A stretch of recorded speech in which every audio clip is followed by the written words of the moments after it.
मैं तुम्हारे कारण निश्चिंत हूं, क्योंकि तुम तो बड़े हो गए हो, शक्तिशाली भी हो चुके हो, और ये मोदक खाकर तो और बलवान बन जाओगे, है ना?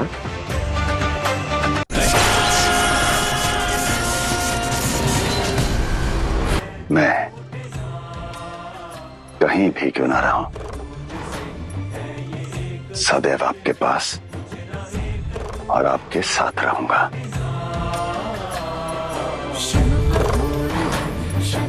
जानती हूँ, सब जानती हूँ कि तुम मन का क्या करो जो आपको खोने के भाव से ग्रस्त रहता है।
आ गई देवी, मुझे आप ही की प्रतीक्षा थी।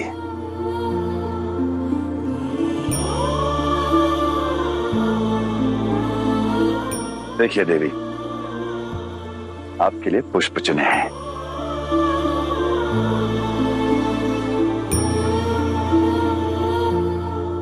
हर वियोग से पूर्व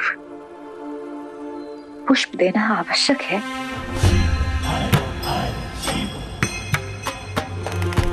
जानती हैं देवी, इन पुष्पों का जीवन ही विचित्र होता है। देखिए कितने सुंदर हैं, है ना?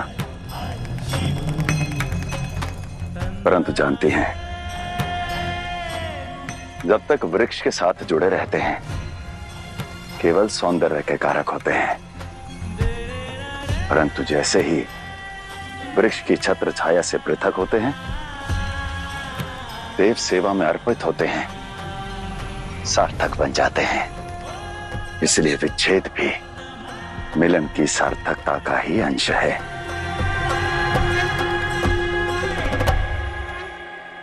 क्या शिव शक्ति का पृथक होना अनिवार्य है? क्या एक पुष्प को उसकी सुगंध से पृथक करना संभव है? नहीं है। पुष्प को अंजलि अर्पण के लिए, अपनी नियति के लिए वृक्ष से पृथक होना पड़ता है, और पुष्प कभी भी अपनी सुगंध से पृथक नहीं होता। तो यदि आप एक पुष्प हैं तो मैं सुगंध हूं, यदि मैं एक पुष्प हूं तो आप मेरी सुगंध हैं। हमारे विरह के इस काल में बिछड़े हैं और ये पुष्प आपको यही स्मरण कराएंगे। इसलिए हर विच्छेद से पूर्व आपके लिए पुष्प चयन करता हूं मैं। महादेव, आपके कथन का अर्थ मैं अब समझ पाया। शिवलिंग और आत्मलिंग का अंतर मैं अब देख पाया।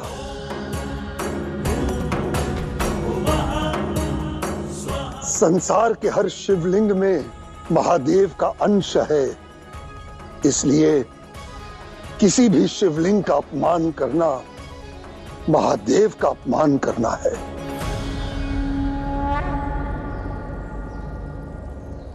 और आत्मलिंग का निर्माण तो तब होता है जब शिव स्वयं शिवलिंग बन जाए।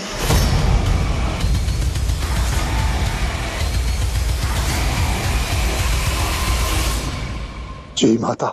रावण, स्मरण रखना, आत्मलिंग केवल एक बार अपनी जड़ों को फैलाता है। जहां एक बार भी उसने भूमि को स्पर्श मात्र भी कर लिया, वो उसी क्षण उसी स्थान पर सदा सदा के लिए वास कर जाता है। सदा सदा के लिए वास कर जाता है। सदा सदा के लिए वास कर जाता है।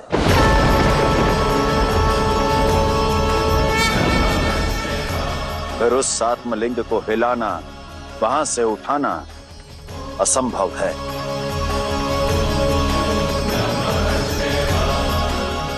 और यही मेरी शर्त है रावण, कि तुम मेरे आत्मलिंग स्वरूप को उठाकर सीधा लंका लेकर जाओगे।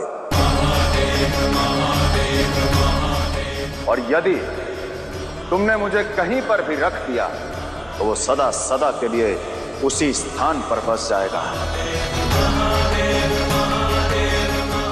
फिर उसे कोई नहीं हिला पाएगा, कोई नहीं हिला पाएगा, कोई नहीं हिला पाएगा।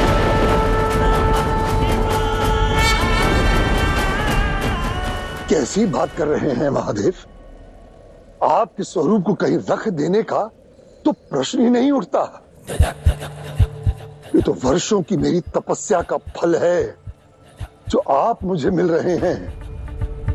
मैं कोई भूल नहीं होने दूंगा।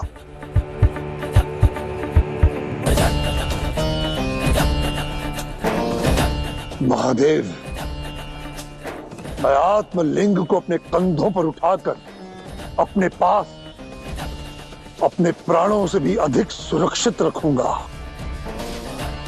उसे लंका ले जाकर ही स्थापित करूंगा। ये मेरा वचन है आपको महादेव। यदि आपकी आज्ञा हो तो हम लंका को प्रस्थान करें प्रभु।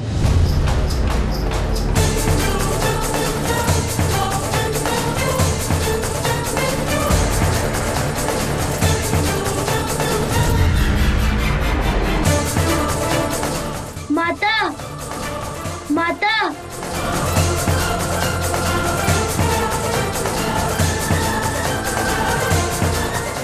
माता, माता रुक जाइए माता।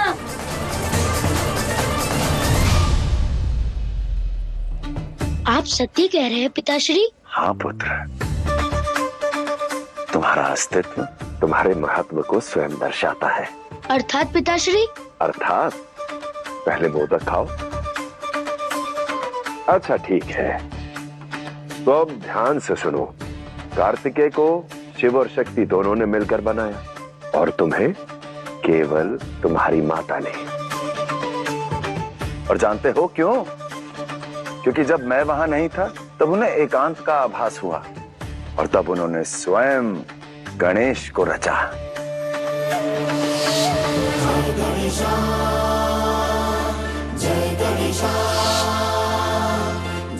हाँ, ये तो सत्य कहा आपने। बस इसलिए तो जहां मेरा मन करता है मैं वहां चला जाता हूँ। बताओ क्यों? क्यों?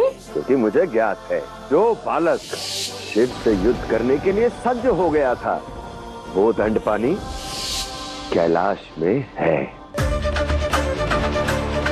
मैं तुम्हारे कारण निश्चिंत हूं क्योंकि तुम तो बड़े हो गए हो, शक्तिशाली भी हो चुके हो और ये मोदक खाकर तो और बलवान बन जाओगे, है ना?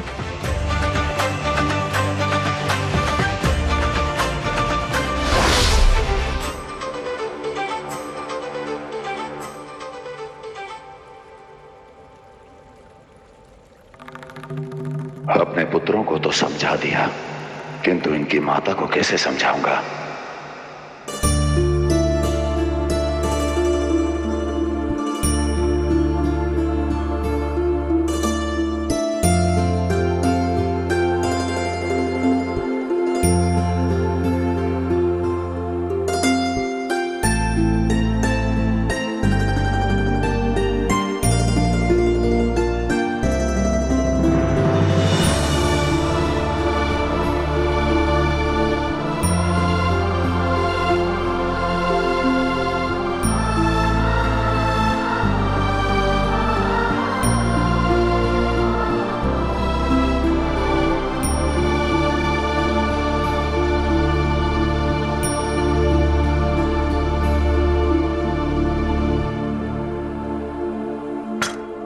प्रतीक्षा कर रही थी देवी? नहीं महादेव, आपकी प्रतीक्षा का अभ्यास कर रही थी। अभ्यास? वो क्यों?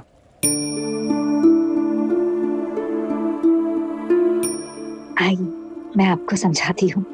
आइए।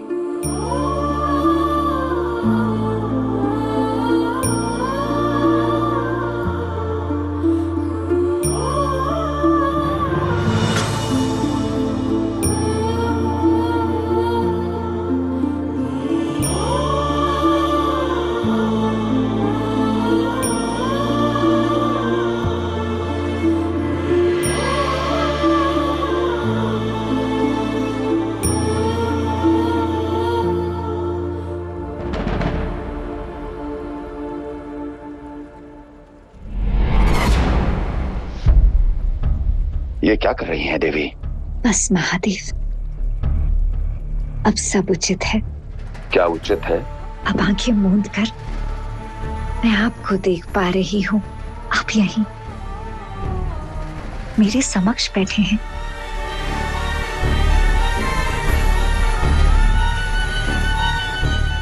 महादेव,